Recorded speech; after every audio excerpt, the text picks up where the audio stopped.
आदरणीय मित्रों, श्री अवतार का बोध हो, श्री माता धरती का बोध हो। मित्रों, स्वास्थ्य सभी सुखों का मूल है। हमारे समाज में कहावत है कि पहला सुख निरोगी काया, है ना। जीवन का पहला सुख क्या है?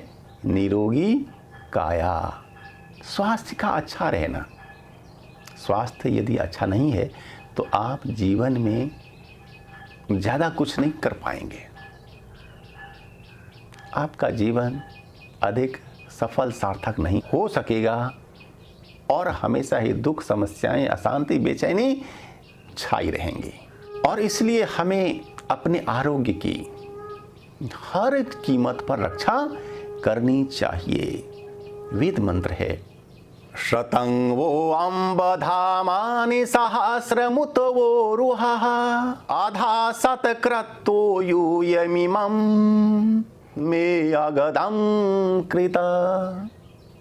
यह मंत्र यजुर्वेद 1276 से लिया गया है। अब इसका अर्थ आप समझ लीजिए। ऋषि कहते हैं कि धर्म, अर्थ, काम और मोक्ष का आधार, मुख्य साधन मनुष्य का आरोग्य ही है, स्वास्थ्य ही है, शरीर ही है। और इसलिए हमें उचित आहार, संयमित विहार आचरण द्वारा अपने आरोग्य की, स्वास्थ्य की, शरीर की रक्षा करनी चाहिए। रोग रहित शरीर ही सभी सुखों का मूल है। अब देखिए, यहाँ ऋषि ने मेनली 4 बातें बताई। सबसे पहली बात कि धर्म, अर्थ, काम और मोक्ष हमारे जीवन के 4 हैं पुरुषार्थ। ये 4 उद्देश्य हैं, लक्ष्य हैं। नंबर 1, तो आप यह जानते हैं, मानते हैं? हाँ, हमारे जीवन के, मानव जीवन के ये 4 ही उद्देश्य होते हैं। आप विचार लीजिएगा कि संपूर्ण जीवन मानव का, वह चाहे सामान्य मानव हो या फिर महामानव हो या फिर अवतार ही क्यों ना हो, सबके जीवन में ये 4 बातें ही होती हैं। धर्म क्या होता है? धर्म को संक्षेप में बताते हैं। धर्म अर्थात जन्मजात स्वभाव गुण। और धर्म का दूसरा पहलू है कि वैसा गुण, स्वभाव, संस्कार, योग्यता, क्षमता को पाना जो हमें आगे बढ़ाए, हमारे चेतना का विकास करे, जो हमें ऊंचा उठाए, जो हमें क्षुद्र से महान बनाए, धूल से फूल बनाए।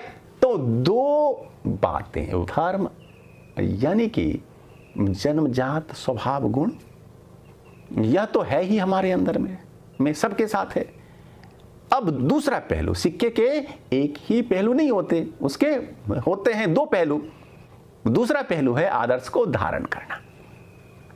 तो ये वे धर्म संक्षेप में। दूसरा है अर्थ, धन। भौतिक संसार में जो भी है, कुछ जो भी हमें चाहिए, हमारे वांट्स हैं, भौतिक नीड्स हैं, वे सभी हैं अर्थ।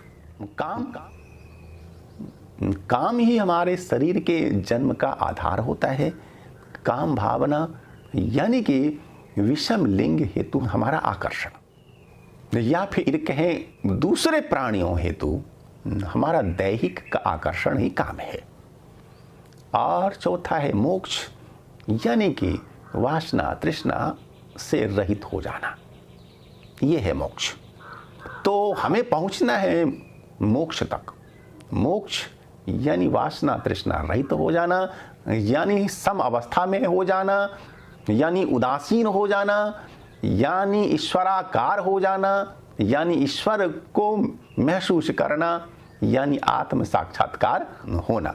ये सारी एक ही बातें हैं, एक ही तथ्य हैं। तो हमारे जीवन के हैं 4 उद्देश्य, धर्म, अर्थ, काम और मोक्ष। और सबकी प्राप्ति का आधार क्या है? हमारा यह शरीर ही। ऋषि ये दूसरा तथ्य हमें समझाते हैं कि सबका आधार क्या है बेटा? तुम्हारा यह फिजिकल बॉडी। इसलिए क्या करोगे? इसलिए इसकी रक्षा, स्वास्थ्य की रक्षा, सेहतमंद रहने के उपाय हमेशा करते रहने होंगे। इसके लिए है उचित आहार और संयमित विहार। 2 उपाय ऋषियों ने बताए। और उचित आहार क्या है कि परमात्मा ने वस्तु को जैसा बनाया है उसी फॉर्म में खाओ। ठीक है, उसका फॉर्म नहीं बिगाड़ो। फॉर्म अगर बिगाड़ोगे तो वह वस्तु आपके लिए धीरे धीरे कम लाभकर होता चला जाएगा। जैसे गेहूं, यदि हम गेहूं को जल में फुलाकर अंकुरित कर खाते हैं तो सबसे अधिक मिलती है उससे शक्ति ऊर्जा, और उसकी रोटी बनाकर खाएंगे तो फिर शक्ति ऊर्जा थोड़ी सी घट जाएगी। क्या आप असाध्य रोग, प्रेत बाधा या किसी संकट में बराबर फंसे रहते हैं? क्या आप वैज्ञानिक अध्यात्मवाद पर आधारित संगीतमय कथा प्रवचन, यज्ञ या कोई बड़ा कर्मकांड अनुष्ठान कराना चाहते हैं? तो हमारे परम पूज्य गुरुदेव कल की सखा महर्षि स्वामी धर्मदास उदासीन जी का संरक्षण व सहयोग ले। व्हाट्सएप नंबर 9931757497 पर मैसेज करें। धन्यवाद। और उसी गेहूं से बनता है डब्बा बंद ब्रेड, पाव रोटी। यदि वो खाएंगे तो क्या होगा, और भी हमें शक्ति मिलेगी कम, और वेस्टेज विकार हमारे शरीर में अधिक बनेंगे। तो जैसा परमात्मा ने बनाया है आप उस फॉर्म में लीजिए, या फिर उसे अगर बदलना है तो बहुत हल्का बदलिए। ठीक है, ज़्यादा फॉर्म अगर बदलते हैं तो आपके लिए वह ज़्यादा लाभकर नहीं रह जाएगा। यह उचित आहार है और इसमें आपको फल, सलाद, अंकुरित अनाज अधिक लेना चाहिए, और राजसी तामसी भोजन, छने तले गरिष्ठ आहार न्यूनतम लेना चाहिए। ठीक है, जब भी भोजन करें तो पहले सलाद, फल थोड़ा खा लें, इसके बाद ही आप पके हुए अन्न लिया करें। यह है उचित आहार। दूसरा, संयमित विहार।